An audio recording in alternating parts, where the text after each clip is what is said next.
Have you ever stayed with someone knowing, deep down, that something wasn't right? You wake beside them in the stillness of the night and feel the warmth of their body near yours, yet inside you feel like you are lying alone. The silence is heavy, not peaceful, and you catch yourself wondering when love stopped feeling like home and started feeling like a burden. It's a quiet truth you rarely speak aloud, that sometimes the person closest to you can feel impossibly distant, like two stars orbiting the same sky but never touching.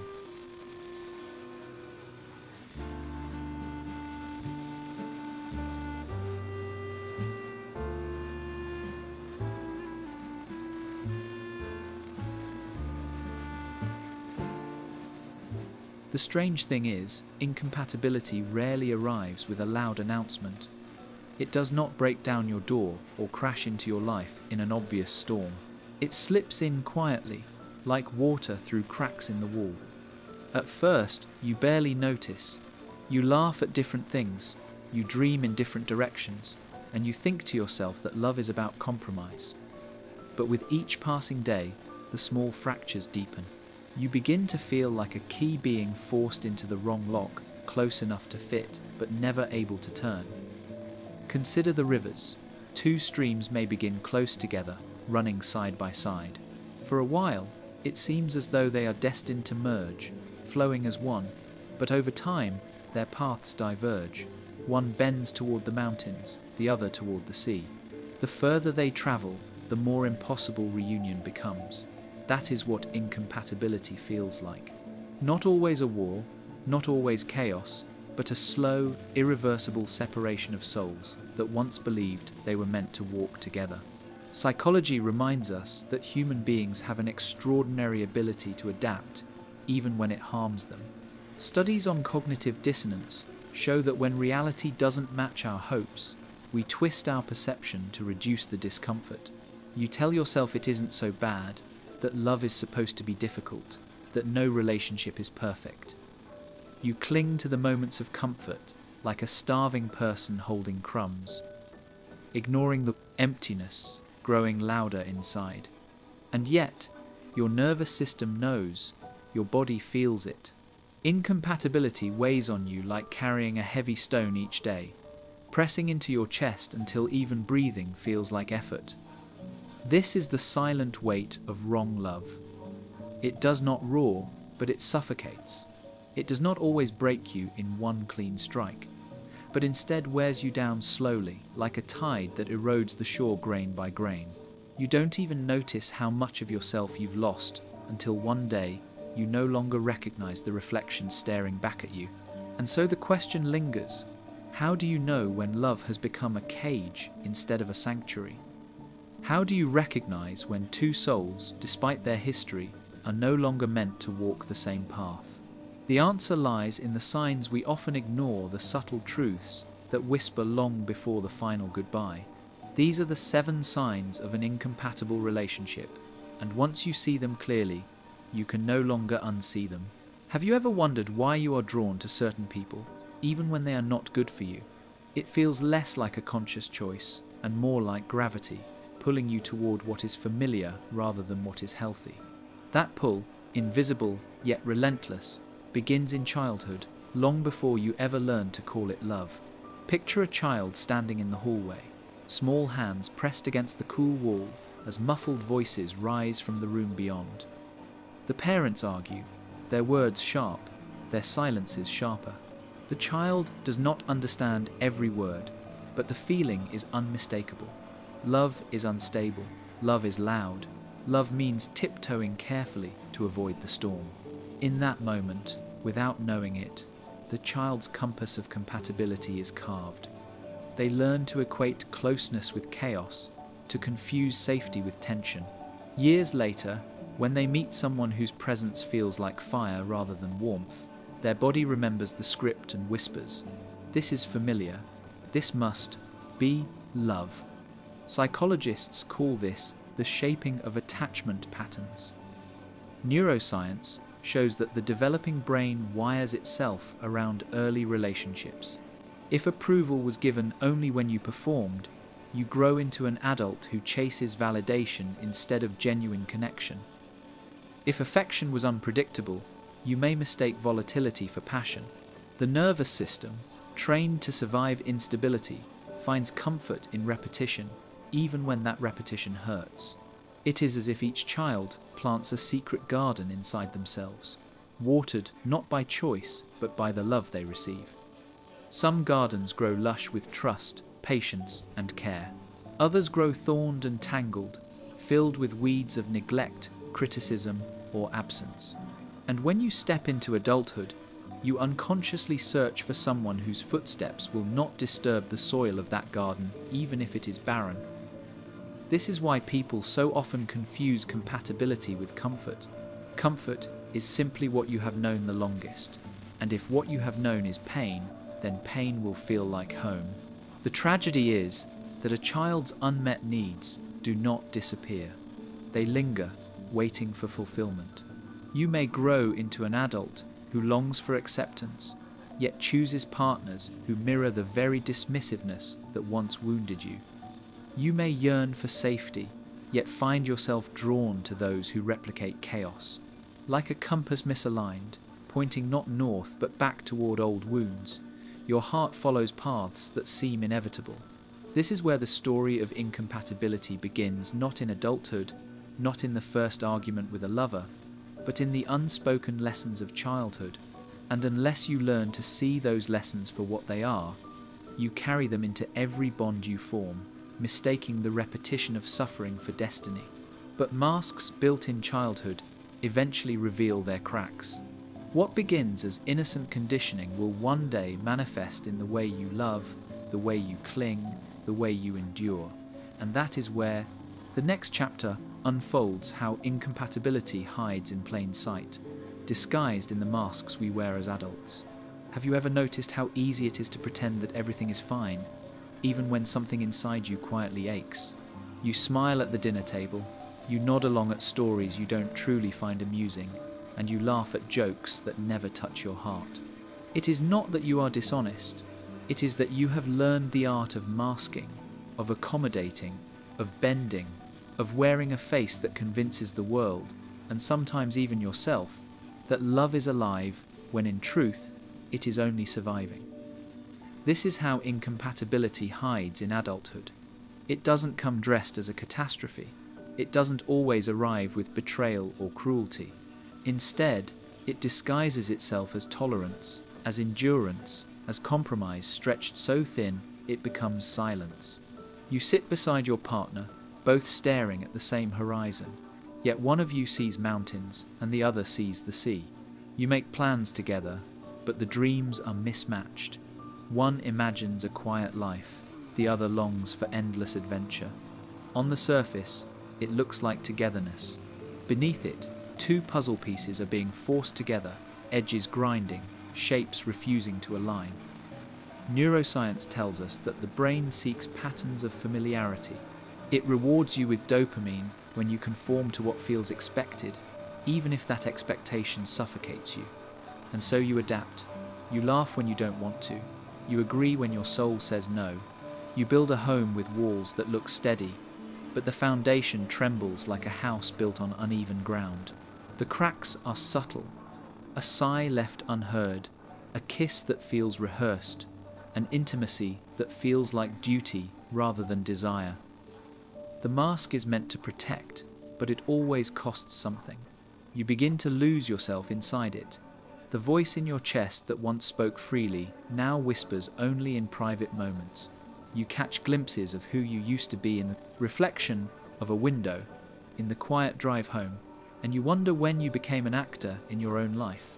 The mask was supposed to hold the relationship together, yet it leaves you lonelier than if you had been alone. Psychologists describe this as emotional incongruence, the gap between what you feel and what you show. It breeds resentment, exhaustion, even illness, as your nervous system carries the weight of unspoken truths. And the tragedy is that incompatibility rarely shouts. It does not stand up and announce its presence. It whispers through missed connections, through unshared laughter, through the growing distance between two people who once believed they were one. This is the mask of adulthood, a fragile shield against the truth that love, when incompatible, becomes a slow erosion. But masks can only hide so much before the cracks appear, and when they do, you begin to see that what you thought was love may instead be the shadow of something deeper, a reflection of the very patterns your childhood taught you to endure. It is here that psychology steps in to explain why your brain clings to the familiar, even when the familiar quietly destroys you. Why is it that you can meet someone who seems perfect on paper, who shares your interests, laughs at your favorite jokes, even mirrors your habits, and yet something inside you still feels off? Compatibility, as science reminds us, is rarely about surface similarities. It is not about liking the same music, ordering the same coffee, or quoting the same movies. True compatibility lies deeper, buried in the rhythms of your nervous system, in the invisible ways two minds regulate or destabilize each other. Attachment theory offers the first lens. From childhood, you develop a style of bonding secure, anxious, avoidant, or disorganized, and this style follows you into adulthood like a shadow. If you are anxious, you crave closeness. If you are avoidant, you crave distance. When two people lock into opposing patterns, their relationship becomes less a partnership and more a cycle one pursues. The other retreats, both exhausting themselves in the process. Neuroscience shows that this dance activates stress circuits in the brain, flooding your body with cortisol, as though love itself has become a battlefield. John Gottman, one of the most influential researchers on marriage and compatibility, discovered that it isn't conflict itself that destroys relationships, but how couples handle it. In his studies, couples who survived and thrived were not the ones who avoided arguments, but the ones who managed to repair the softening after the storm. Those who fell apart weren't necessarily the ones who shouted the loudest, but the ones who carried contempt like a poison, letting it seep into every word and silence. Compatibility, then, is less about never clashing and more about whether your nervous systems can return to harmony after rupture. Your brain, however, has its own tricks. It rewards familiarity, even when familiarity is unhealthy. Studies show that people often confuse the rush of recognition with the feeling of rightness. If you grew up in chaos, chaos will feel strangely comforting, even as it tears you apart. Dopamine fires not because the relationship is good, but because it is familiar, and your brain, desperate for predictability, would rather choose the known pain than risk the unknown. Imagine two instruments playing side by side. If they are tuned to the same key, the sound resonates, filling the room with harmony. But if one is even slightly off, every note becomes discordant, no matter how passionately the music is played. This is the essence of psychological fit, not whether you enjoy the same hobbies, but whether your nervous systems, your values, your ways of repairing and loving can create music instead of noise. And when the music falters, when your body begins to register the misfit, even before your mind admits it, the cost is not just conflict, but erosion, a steady depletion of peace, trust, and joy. This is the point where incompatibility begins to take on its darker form, not just as a mismatch, but as a shadow that slowly cages the soul. Have you ever felt lonelier lying beside someone than when you were completely alone? It is a strange, almost surreal kind of emptiness to reach across the sheets and find a body there, yet no soul meeting yours. You lie together, night after night, but it feels as though you are separated by galaxies.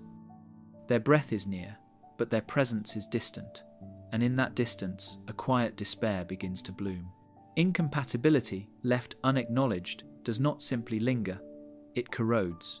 At first, it wears away at the edges of your joy, the unshared laughter, the mismatched silences, the absence of being truly seen. But over time, it begins to erode something deeper, your sense of self. You start to wonder if perhaps you are asking for too much. You question whether intimacy was ever supposed to feel easy, whether love was meant to leave you drained instead of nourished. Like pouring water into a vessel riddled with holes, You give and give, only to watch your efforts seep away, uncontained, unreciprocated. Psychology calls this the slow fracture of self-worth. When needs go unmet for long enough, your nervous system interprets the rejection as a reflection of your value. Studies on emotional neglect show how even subtle dismissals, a shrug, an eye roll, a silence that lingers too long, can activate the same regions of the brain that register physical pain. You begin to feel small, invisible, like a shadow in your own home. The paradox is cruel. The more incompatible the bond, the harder you cling to it, believing that if you can just love harder, bend further, sacrifice more, you will finally be enough. But the harder you cling, the more you vanish inside it. Think of a bird trapped inside a cage with open bars. Freedom is inches away, yet it paces back and forth, convinced it cannot leave. That is what incompatibility does. It convinces you that staying is safer than facing the unknown, that endurance is nobler than liberation. And so you remain, wings folded, heart muted, spirit confined. The haunting truth is that love, when misaligned, becomes less of a sanctuary and more of a silent prison. You are not destroyed in one dramatic collapse, but through countless small erosions. A smile that no longer reaches your eyes, a kiss that feels rehearsed, a dream you stop mentioning because you know it will not be understood. Each moment chips away at who you are until you wake one day to find that you are still alive but not fully living. This is the shadow of incompatibility. Not rage, not betrayal, but quiet suffocation. And as the walls close in, you begin to wonder whether it is love at all or simply the fear of losing what was never truly yours. Yet society whispers that staying is strength, that endurance is virtue. And so the shadow deepens, leading us into the illusions of culture that keep so many bound to the wrong loves. Have you ever wondered why it feels easier to stay in the wrong relationship than to walk away from it? It is not just fear of loneliness that binds you. It is the weight of stories told long before you were born, myths, traditions, and cultural scripts that whisper in your ear, teaching you that endurance is love and leaving is failure. From the time you were young, you absorbed the phrases, "Love conquers all." Relationships are supposed to be hard. Better to have someone than no one. They sound noble, almost poetic, but beneath their surface lies a quiet chain, fastening you to bonds that starve your spirit. Consider the films you grew up with, the novels, the songs. They glorified sacrifice, celebrated the couple that stayed together despite endless dysfunction, praised the one who waited, tolerated, forgave beyond reason. The message was clear: the greatest love stories are not the ones that nourish, but the ones that survive. And so, when you find yourself in a relationship that drains you, you don't see it as incompatibility, you see it as your duty to endure. You wear exhaustion like a badge of honor, as though bleeding for love proves that your heart is pure. Psychology calls this internalized conditioning. Your mind does not form its beliefs in isolation.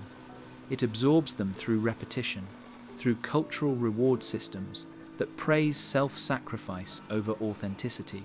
Studies in social conformity show that humans fear standing outside the group more than they fear personal suffering, so you stay.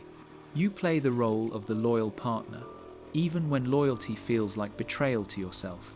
You silence the voice that says, "This is not right," because society taught you that silence is virtue, that leaving means you were weak, impatient, unloving. But this narrative is a mirage. A garden left in drought cannot bloom simply because you believe in its potential. A mask forced over a broken bond does not turn it into truth. Endurance without harmony does not create love, it only creates shadows. And yet, the cultural myth persists, that love is proven by how much pain you are willing to withstand. This myth keeps countless souls locked in quiet prisons, their lives reduced not by cruelty, but by the subtle weight of expectation. Philosophers have long argued that society values stability more than freedom, tradition more than authenticity.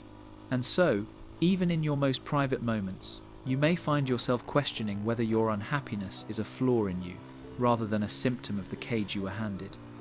But deep inside, something knows. Something aches for a different truth, a truth where love does not demand the sacrifice of self, but the recognition of it. And yet, when those cultural myths tighten their grip, the cost begins to show. The longer you stay in what diminishes you, the more your heart bends beneath the weight. And this leads to the heaviest toll of all the emotional consequences that shape your soul in silence. What does it do to you when you stay in a love that was never meant to hold you? At first, the cost seems small. A missed laugh, a dream left unspoken, a silence that lingers longer than it should. But over time, those small costs accumulate, and the weight becomes unbearable. You do not notice it all at once. It seeps in slowly, like water rising in a room while you convince yourself you can still breathe. Until one day, you realize you have been drowning for years. Incompatibility does not only steal joy from the present, it reshapes your very sense of self. You begin to doubt your worth. You tell yourself that if you were easier to love, things would feel different. Neuroscience shows that repeated emotional invalidation rewires the brain's pathways, heightening sensitivity to rejection, fueling anxiety, and feeding depressive loops.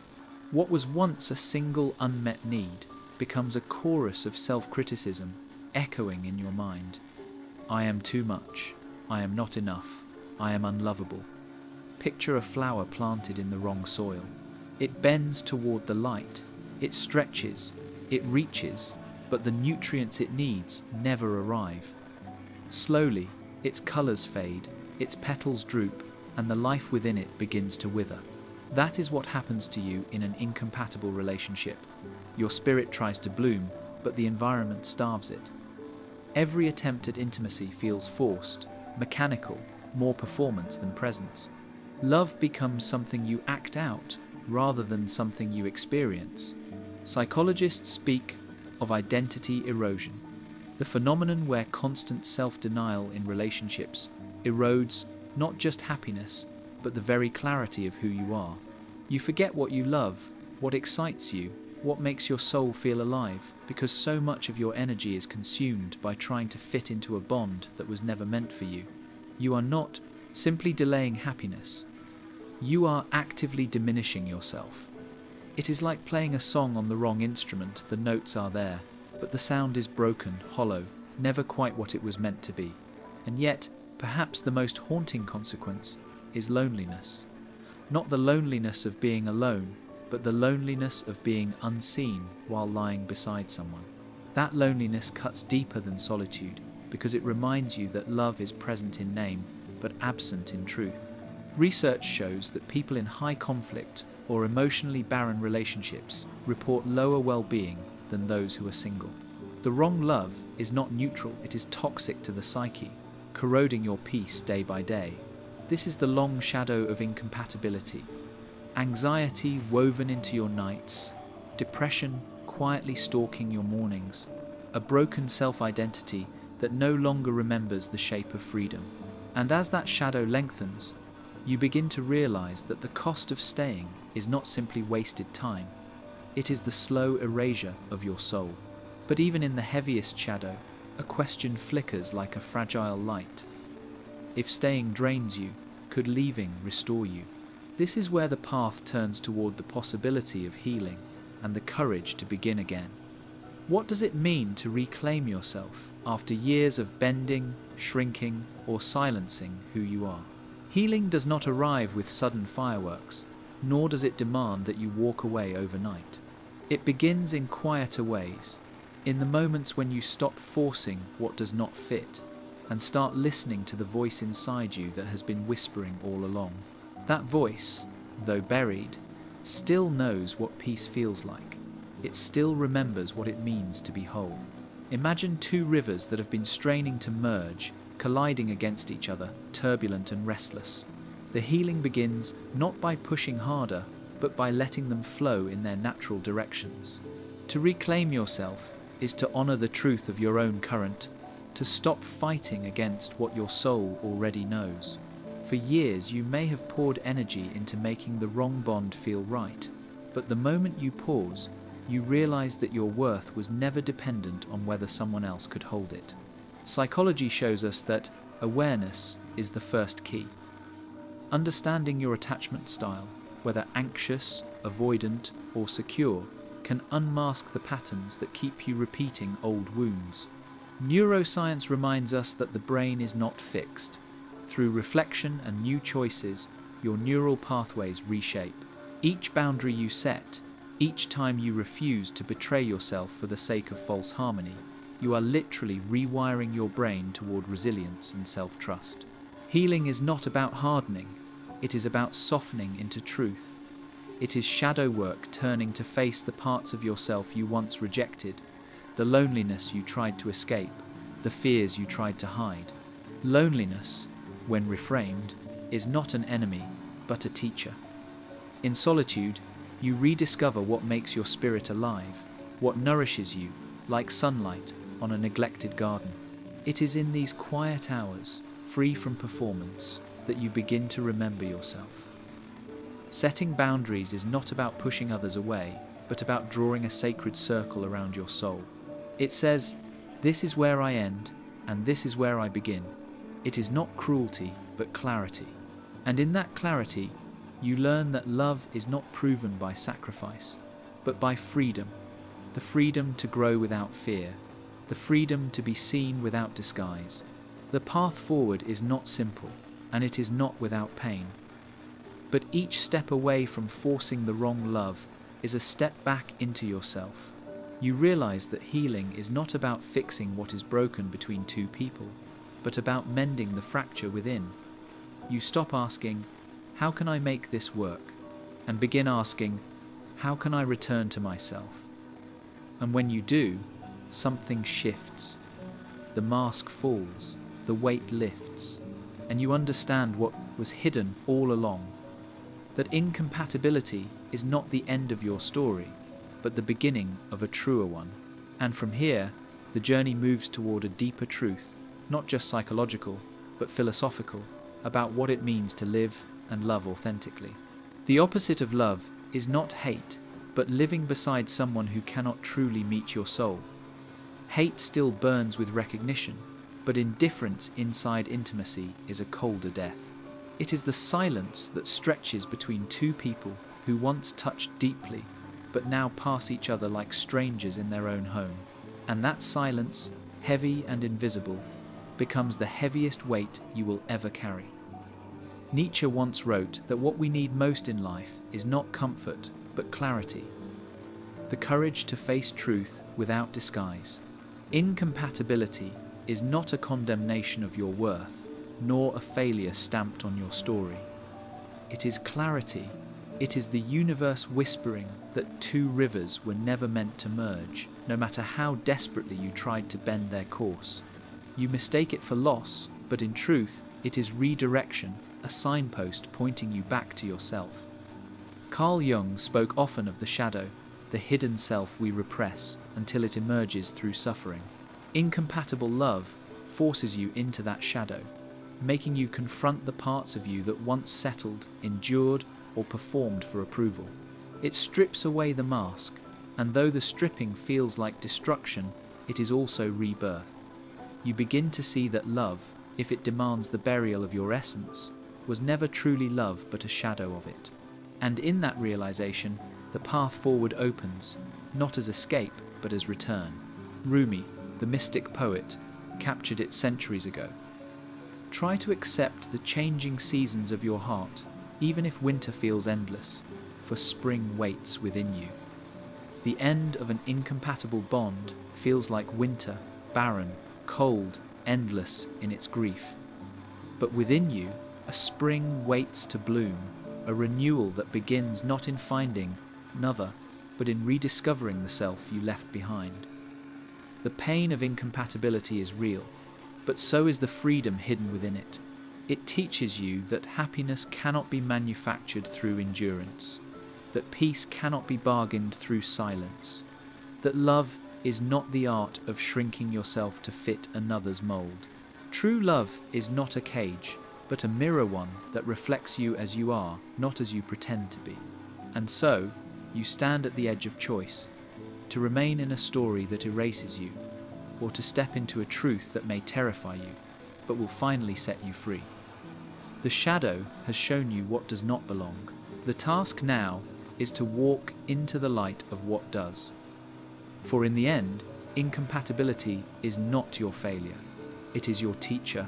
It is the quiet guide reminding you that love, in its purest form, is not found in forcing two souls to fit, but in honoring the one you carry within.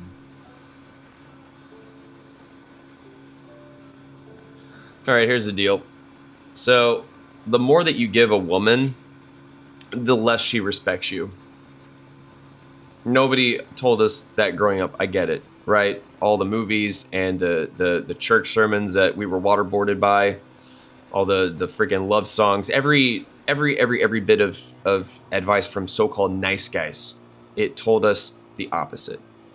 They said so many times that if you just give more, right? If you just sacrifice more and just keep proving yourself, then she'll love you. It's only a matter of time, bro. She'll love you, she'll respect you, and she'll stay loyal to you. No, if you follow that path, then reality is going to bite you in the ass, okay? The more that you give, the more she just takes you for granted, okay? The more you bend to her, the more she breaks you. That's just how it works. And then eventually, you're going to be the dude waking up just asking yourself how a man who gave everything ended up with nothing, right? From boyhood, men are conditioned to believe that their worth is in how much they hand over, right? That's couched in be a provider, be a protector, fix everything, Mr. Fix It, never complain, right? If she's unhappy, it must be your fault. If she leaves you, it must be your fault. You just didn't give enough. Happy wife, happy life. I don't know who said that first, but screw that person, dude. And everyone like him. That guy sucks. So what do men do, right? They overinvest. This is what they're doing. They're doubling down on stupidity. They shower her with attention. And that's in the form of flowers and money and bags and just validation. Constant apologies. Endless chances, right? Just a total cuckfest. They sacrifice their time and their energy and their self-respect, by God, just to keep her satisfied. Just a total cuckfest, man. I mean, spineless jellyfish behavior. So, but yeah, I mean, that's not how respect works, all right? You can't buy it. You can't beg for it. The more you give without boundaries, the less she respects you, dude. Dude, I mean, this isn't anything new. I mean, even anthropologists like Margaret Mead, shout out to my gal there. She pointed out that among our closest relatives, the primates, that if you've ever seen Dave Attenborough or the Discovery Channel, you know what I'm talking about. That the male, he doesn't feed the female. He may fight for her, protect her, or possess her, but he doesn't nurture her. You hear that? He doesn't nurture her. Okay? Men who think endless giving equals attraction are living against thousands of years of biology, for Christ's sake. Here's where men really get it wrong. Women might appreciate security, yeah, but security doesn't create attraction. You can make her feel safe. Yes, you can. She'll feel comfortable. You can make her feel supported. All the good stuff. All the warm, fluffy stuff. But if there's no spark, if there's no dadgum desire, she'll take everything you give her while slowly losing interest in you. And this is the trap. You think that by giving her more, you'll convince her to want you. But attraction is not negotiable. Either she feels it or she doesn't. It's one or the other, dude. Every man who's been told, well, you're a nice guy, but I mean, knows exactly what that feels like. I don't think I've ever been told that specifically. I've had my fair share of rejections, but I don't think I've ever been told that I was a nice guy. Thankfully, but I mean, that's here's the thing. Like, women, they don't respect nice. Like, I know you hear that a lot, but it just here's the thing. The word nice, if you look at the etymology of the word nice, it comes from the old French and Latin roots, which the meaning is ignorant and stupid. That is what nice used to mean. When someone was nice, it meant that they were ignorant and stupid. In my book, it still means that, okay? Because nice doesn't mean strong. It doesn't mean respected. Nice sure as hell doesn't make her want you. When you pedestalize a woman, here's what you do, dude. Dude. You're not lifting her up. You're putting yourself beneath her. And no woman under any circumstances respects the man beneath her. That's why all stay-at-home dads are losers, okay? So, but yeah, the more that you hand over without demand, the more she sees you as weak. The more that you bend, the more she tests you. And then with every failed test, it just chips away little by little at her respect until there's nothing left, dude. Because here's the thing. Women are wired to look for the man who stands out in the group. Just think about it. In every social circle, she gravitates towards, the one who commands the room, right? Oh, is it the quarterback in high school, the fraternity president in college? Is it the DJ or the club owner in her party phase, right? And then once she gets into the real world, it's the lawyer or the business leader. Her loyalty recalibrates every time she enters a new tribe. She follows the leader of the pack, not the man that's begging for approval at the bottom. I mean, here you go. Here's like the paradox that most men miss. Like, women, they say that they want a man who gives them everything, right? But they don't respect him for it. What they respond to is strength. That's what they respond to. And what they respect is boundaries. I mean, when a man can say no, when he refuses to be walked on, when he has standards, that's when she takes him seriously. Not when he's constantly folding. Not when he's, negotiating for her attention. Not when he's, giving more than he should just to keep her around. Women crave the man who gets the job done. Okay? Everyone, men and women, respect the man who can walk his walk, right? But nice men, needy men, they never make the cut. Ever. I mean, I've watched it play out too many times in my own life and in the lives of men that I've known. A man, yeah, he thinks he's building loyalty by giving more, whether that's more money, more patience, or more forgiveness, whatever. But what he's really doing is he's draining his own value in her eyes. Every extra gift, every apology you didn't owe, every time you let disrespect slide, it chips away at her respect. Not once have I ever heard a woman say, "You know what? I didn't really want him, but now that he's given me more, I respect him." It never works that way, dude. The more you give past the point of fairness, the more invisible you become to her. I mean, that's really the cruel twist really is, when you finally stop giving, not only has she lost respect for you, but you've also lost respect for yourself. That's the trap. And why does this happen? Well, because people value what's scarce and dismiss what's abundant. Supply and demand, right? If you don't guard your time and your energy and your attention and your money, why would she?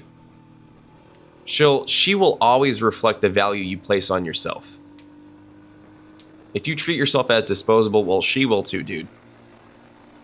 Niceness without strength doesn't read as kindness, it reads as weakness. When men say women pick or should pick nice guys, what women hear is pick men you don't desire. They don't respect niceness when it's the only thing that you bring. They respect strength first. Then only then does your giving mean any like something at all. I mean, this is the difference between a nice man and a good man. A nice man is weak and agreeable and forgettable. Completely forgettable. Disappears. But a good man is dependable and capable and dangerous if necessary. Women don't want men who are merely nice. They want men who can lead and protect and win. And this isn't just, about dating. It's about being a man in the modern age. Masculinity was never supposed to be defined by female approval. You know that, right? The masculinity was never supposed to be defined that way. It has always been measured by what men demand from each other, which would be strength and courage and mastery and loyalty. Women have always been drawn to the men who earn the respect of other men. Attraction follows hierarchy. That's why modern conditioning is so destructive. We've been told to live as nice guys for so long and to chase validation from women first, right? To believe approval can be purchased through sacrifice. But this version of manhood is weak by design, because weak, compliant men are easier to manage. They don't bond with other men. They don't build tribes. They don't pose as a threat to any corrupt systems or to women who expect to find a leader. History proves the opposite, that strong men, united, shape nations, defend their people, and resist broken systems. That's what strong men do. That's why culture now celebrates the image of a man who is tame and soft and doughy and just endlessly agreeable. Because strong men are dangerous. Not only to failing systems, but to anyone who tries to test their boundaries. And that's why, overgiving kills respect. Because it signals you're not the man other men would follow. You're not the man anyone would fear in battle or look to in crisis, right? You're the man clawing for approval at the bottom. No one respects that role. No one. So hear me clearly. The more you give a woman, the less she respects you. And that doesn't mean never give. It means stop overgiving. Stop giving out from fear. Stop giving out of desperation. Respect, it doesn't come from begging or bribing. It comes from being the man who can stand firm when others fold, and the man other men can rely on, and the man women can't ignore. It comes from strength and standards and boundaries. Because at the end of the day, there's a difference between being a nice man and being a good man. Nice men finish last. Good men who are good at being men, command respect. And until you understand that, you'll keep giving everything only to end up with nothing. So don't be that man. Be the man who gives from strength, not weakness. Because no woman will ever respect a man who refuses to respect himself.